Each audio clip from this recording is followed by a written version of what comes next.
High বন্ধুরা, তোমরা সবাই কেমন আছো? আমি মোটামুটি ভালোই আছি। কালকে যে মেলায় যাচ্ছি বলে তোমাদের চলে গেলাম, তারপর তো আর কিছুই শেয়ার করা হলো না। কি কিনলাম, কি করলাম, কিছুই আর তোমাদের সাথে। আজকে সকাল থেকে সারাদিন এত পরিশ্রম হচ্ছে, ঘরদোর সব ঝাড়াঝুড়ি হচ্ছিল, একটুও সময় পাইনি তোমাদের সাথে কিছু শেয়ার করার।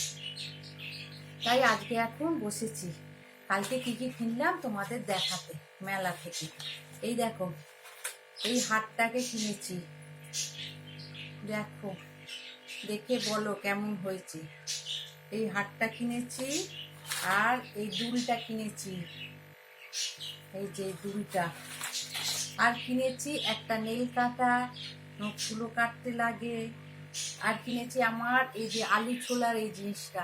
আলু ছোলার একটা ছিল, ওটা কোথায় কি হয়েছে খুঁজে পাচ্ছি না। আর এইটা কিনেছি।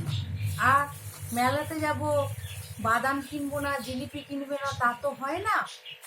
এই দেখো জিলিপি কিনেছি, মোটামুটি সবাইকে দিয়েছে, আর কটা পড়ে আছে, ওই যে এখনো জিলিপি রয়েছে, কালকে খাওয়া হয়নি, পুরো বাকি শেষ হয়নি আর কি।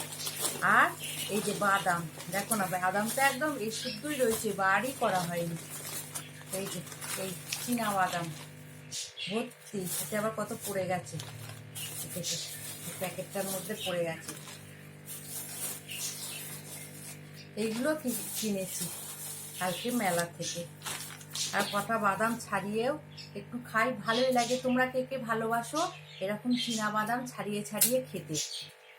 আমার তো ছাড়িয়ে ছাড়িয়ে খেতে বেশ ভালোই লাগে। আমার ছেলেও খুব ভালোবাসে এরকম ছাড়িয়ে ছাড়িয়ে খেতে। বড় অবশ্য এসব পছন্দ করেন, ও ছাড়ানোটা পছন্দ। আর আমার ছেলে আমি এরকম ছাড়িয়ে ছাড়িয়ে বাদাম খেয়ে যায় খুব পছন্দ করি। বাই বন্ধুরা, আবার পরে দেখা হবে।